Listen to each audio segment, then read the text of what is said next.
নমস্কার বন্ধুরা, পেটুক বাঙালির রান্নাঘরে আপনাদেরকে স্বাগত জানাই। বাজারে এখন শীতকালীন নানান ধরনের সবজি পাওয়া যাচ্ছে। আজকে আপনাদের তৈরি করে দেখাবো একদম শীতকালীন নতুন সবজি দিয়ে ট্যাংরা মাছের একটা দুর্দান্ত রেসিপি।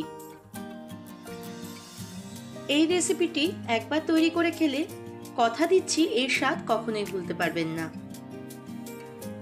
তাহলে স্কিপ না করে প্রথম থেকে শেষ পর্যন্ত ভিডিওটির সাথে থাকার অনুরোধ রইল। বাজার থেকে আমি 500 গ্রাম ছোট সাইজের ট্যাংরা মাছ এনেছি। এই রেসিপিতে এই ধরনের ছোট ট্যাংরা মাছ দিয়েই বেশি খেতে ভালো লাগে। পরিষ্কার করে ধুয়ে নিয়েছি মাছটা। এবার মাছে নুন আর হলুদ খুব ভালো করে মাখিয়ে নিচ্ছি। আমার মতো পদ্ধতিতে কারা কারা এই মাছটি বাড়িতে এইভাবে তৈরি করেন কমেন্ট বক্সে জানাতে ভুলবেন না।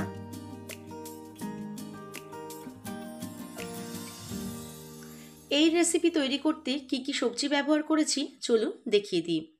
এখানে আমি পেঁয়াজ কলি নিয়েছি, আর নিয়েছি মূলো, আলু, শিম আর বেগুন। সবকটাই আমি একটু সরু করে এবং লম্বাভাবে কেটে নিয়েছি।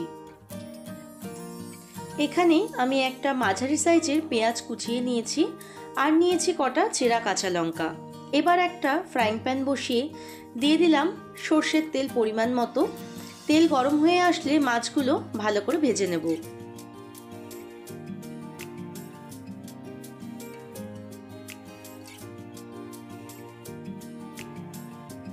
মাছগুলো উল্টে পাল্টে একটু লালচে করে ভেজে নেব। অতিরিক্ত কড়া করে ভাজলে কিন্তু কখনোই এই মাছের টেস্ট ভালো আসে না। আচ্ছা, আমরা একে একে সমস্ত মাছগুলো ভেজে নিয়েছি। এবার আরেকটু তেল অ্যাড করে দিয়ে দিচ্ছি এর মধ্যে কালো জিরে ফোড়ন। কালো জিরেটা কয়েক সেকেন্ড নেড়ে নিয়ে দিয়ে দেব পেঁয়াজ ও কাঁচা লঙ্কা।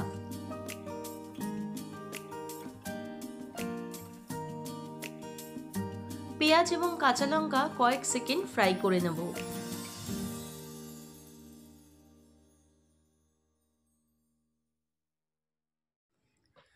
পেঁয়াজ এবং কাঁচা লঙ্কা কিছুক্ষণ ফ্রাই করা হয়ে গেছে। এবার দিয়ে দিলাম কেটে রাখা আলু। আলুর সাথে পেঁয়াজগুলো আবারও ভালো করে মিশিয়ে নেব।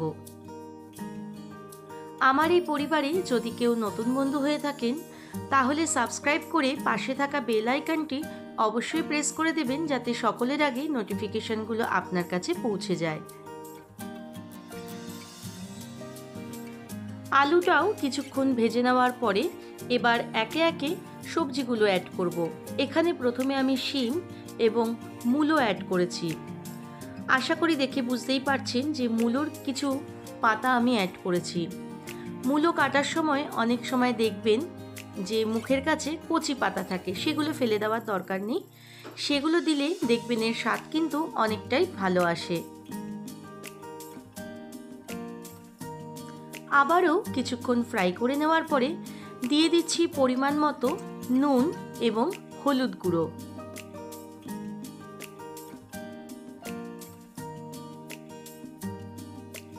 নুন আর হলুদ দিয়ে কিছুক্ষণ ভেজে নেব সবজিগুলো। তারপর দিয়ে দেব বাদবাকি যে সবজিগুলো আমরা কেটে রেখেছি সেগুলো।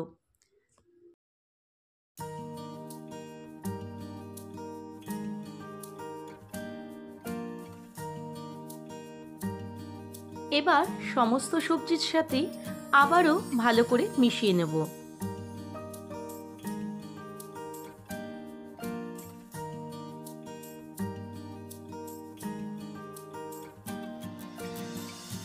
সবজিগুলো কিছুক্ষণ ভাজা হয়ে গেছে। এবার ওপর থেকে রেগুলার কিছু মশলা দিচ্ছি। জিরে গুঁড়ো দিয়ে দিলাম, এখানে কাশ্মীরি লঙ্কা গুঁড়ো।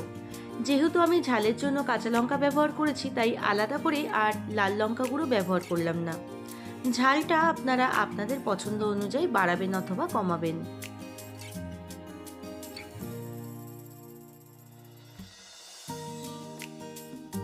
সবজির সাথে মশলাটা কিছুক্ষণ ফ্রাই করে নেওয়ার পরে আমি এখানে জল কিন্তু গরম জল ব্যবহার করেছি। চেষ্টা করবেন যে কোনো রান্নায় গরম জলের ব্যবহার করতে, তাতে রান্নার স্বাদটা অনেক গুণে বেড়ে যায়।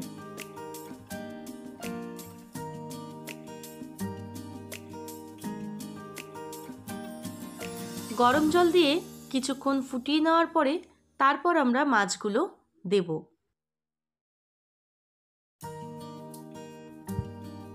আমার রেসিপিগুলো যদি আপনাদের ভালো লাগে তাহলে একটি লাইক, কমেন্ট ও প্রিয়জনদের সাথে শেয়ার করতে ভুলবেন না। আপনার একটি লাইক আমাকে অনেকটা ইন্সপায়ার করে আপনাদের কাছে নিত্য নতুন রেসিপিগুলো তুলে ধরার জন্য। মাছগুলো দিয়ে দেওয়ার পর ঝোলের সাথে ভালো করে আমরা ডুবিয়ে দেব, যাতে মাছগুলো খুব সুন্দর করে সেদ্ধ হয়। এই ট্যাংরা মাছের চচ্চড়ি গরম ভাতে কিন্তু দুর্দান্ত লাগে। আমি একটু সেমি গ্রেভি রেখেছিলাম, আপনারা চাইলে একদম শুকিয়ে নিতে পারেন, তবে একটু গ্রেভি রাখলে খেতে দেখবেন অনেকটাই টেস্ট লাগে। এবার ওপর থেকে আমি কিছু ফ্রেশ ধনেপাতা কুচি দিয়ে দিলাম। এবার নামিয়ে নেওয়ার পালা। গরম গরম ভাতে পরিবেশন করুন আজকের এই ট্যাংরা মাছের চচ্চড়ির রেসিপি।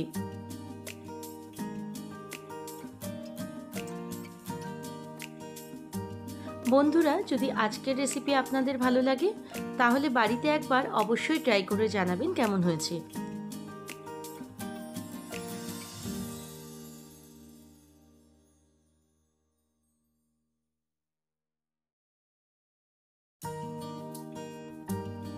আজকের রেসিপি এই পর্যন্তই।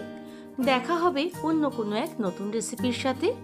ভালো থাকবেন, সুস্থ থাকবেন।